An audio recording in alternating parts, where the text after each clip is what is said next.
मी विचार करत होतो की ह्या वीकेंडला आपण ट्रेकिंगला जाण्याचं प्लॅन करू शकतो. तिथलं वातावरण खूप छान असतं म्हणे हल्ली. आपण जे काही वापरतो, मग तो आपला फोन असो किंवा लॅपटॉप, खरं तर प्रत्येक इलेक्ट्रॉनिक उपकरणामध्ये आत एक लहानसं युद्ध सुरू असतं. हे युद्ध आहे भिंतीतून येणाऱ्या चंचल अस्थिर विजेला एका स्थिर वापरण्यायोग्य प्रवाहात बदलण्याचं. तर आजच्या या विश्लेषणात आपण त्याच अदृश्य योद्ध्यांना भेटणार आहोत, जे हे युद्ध जिंकतात आणि आपलं हे डिजिटल जग चालतं ठेवतात. चला तर मग विजेच्या या प्रवासावर एकत्र निघूया. सगळ्यात आधी मूळ समस्या काय आहे, ही अस्थिरता म्हणजे नेमकं काय ते समजून घेऊ. मग आपण भेटू आपल्या हिरोला, फिल्टरला. तो हे काम करतो तरी कसं? त्यासाठी आपण कॅपॅसिटर आणि इंडक्टरच्या जगात थोडं डोकावून बघू. आणि शेवटी ही सगळी मेहनत घेऊन मिळवलेली स्थिर वीज वापरली कुठे जाते हे एलईडीच्या उदाहरणातून पाहू. तर सगळ्यात पहिला आणि महत्त्वाचा प्रश्न, नक्की अडचण तरी काय आहे? म्हणजे आपल्या घरातल्या सॉकेटमधून जी वीज येते ती थेट आपल्या नाजूक उपकरणांमध्ये का वापरता येत नाही? कारण ती जवळपास डीसी असते, पण तेवढं पुरेसं नाहीये.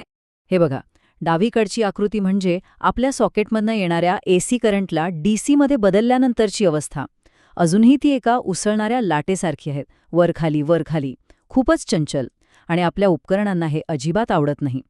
त्यांना हवी असते उजवीकडच्या आकृतीसारखी शांत, सरळ रेषेत वाहणारी ऊर्जा, अगदी एखाद्या शांत नदीसारखी. विजेच्या प्रवाहातील या लाटांना, ह्या चढ उताराला एक खास नाव आहे, रिपल. आणि हे नाव लक्षात ठेवा, कारण आपल्या सगळ्या इलेक्ट्रॉनिक उपकरणांसाठी हाच आहे सगळ्यात मोठा खलनायक. कल्पना करा की ही रिपल तुमच्या मोबाईलच्या किंवा लॅपटॉपच्या प्रोसेसरसाठी एखाद्या भूकंपासारखी आहे. प्रत्येक क्षणाला बसणारे धक्के. यामुळे आतली नाजूक सर्किट्स खराब होऊ शकतात, उपकरणे विचित्र वागू लागतात किंवा कायमची बंदही पडू शकतात. म्हणूनच ह्या रिपलला शांत करणं खूप म्हणजे खूप महत्वाचं आहे. मग या खलनायकाला, या रिपलला शांत कसं करायचं? इथेच एंट्री होते आपल्या कथेच्या हिरोची, एक साधासुधा पण कमालीचा प्रभावी घटक, फिल्टर.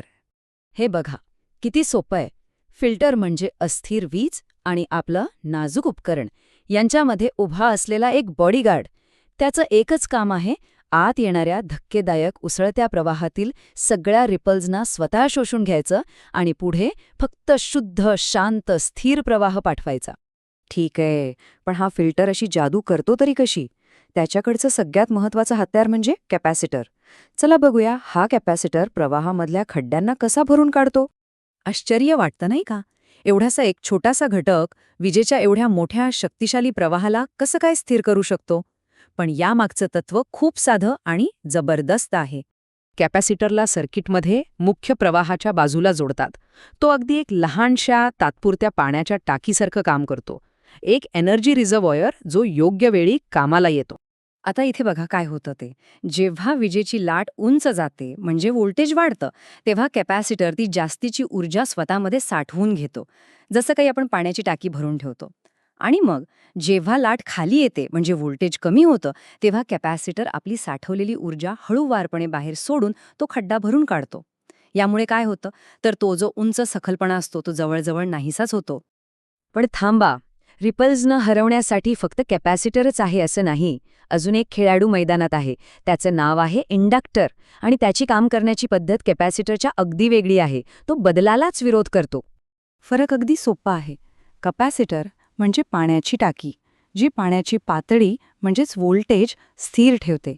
याउलट इंडक्टर म्हणजे एखाद्या मोठ्या जड चाकासारखा आहे.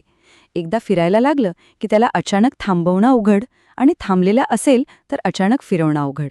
तो प्रवाहाच्या गतीला म्हणजेच करंटला स्थिर ठेवतो. आणि जोडणीमध्येही फरक आहे. कॅपॅसिटर प्रवाहाच्या बाजूला बसतो, पण इंडक्टर तो थेट प्रवाहाच्या रस्त्यातच उभा राहतो, एखाद्या स्पीड ब्रेकरसारखा. तो प्रवाहाच्या वेगात होणाऱ्या अचानक बदलांना रोखतो आणि त्याला एका स्थिर गतीने, एका लयीत पुढे जायला भाग पाडतो. आणि मग जेव्हा अगदीच परफेक्ट 100% शुद्ध आणि स्थिर प्रवाहाची गरज असते, तेव्हा काय? तेव्हा इंजिनियर्स या दोघांना एकत्र कामाला लावतात. कॅपॅसिटर आणि इंडक्टरची ही जोडी म्हणजे एक ड्रीम टीम.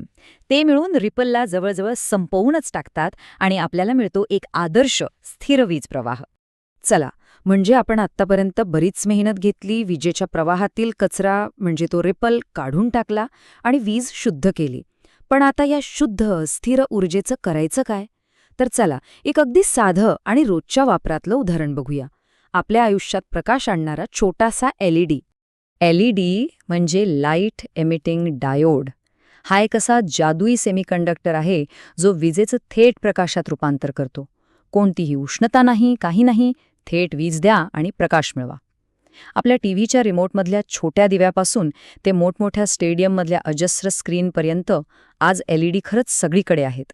एक गंमत म्हणजे प्रत्येक रंगाचा LED वेगवेगळ्या पदार्थांपासून बनलेला असतो आणि म्हणूनच प्रत्येक रंगाला पेटण्यासाठी म्हणजे प्रकाश देण्यासाठी एका विशिष्ट व्होल्टेजची गरज असते.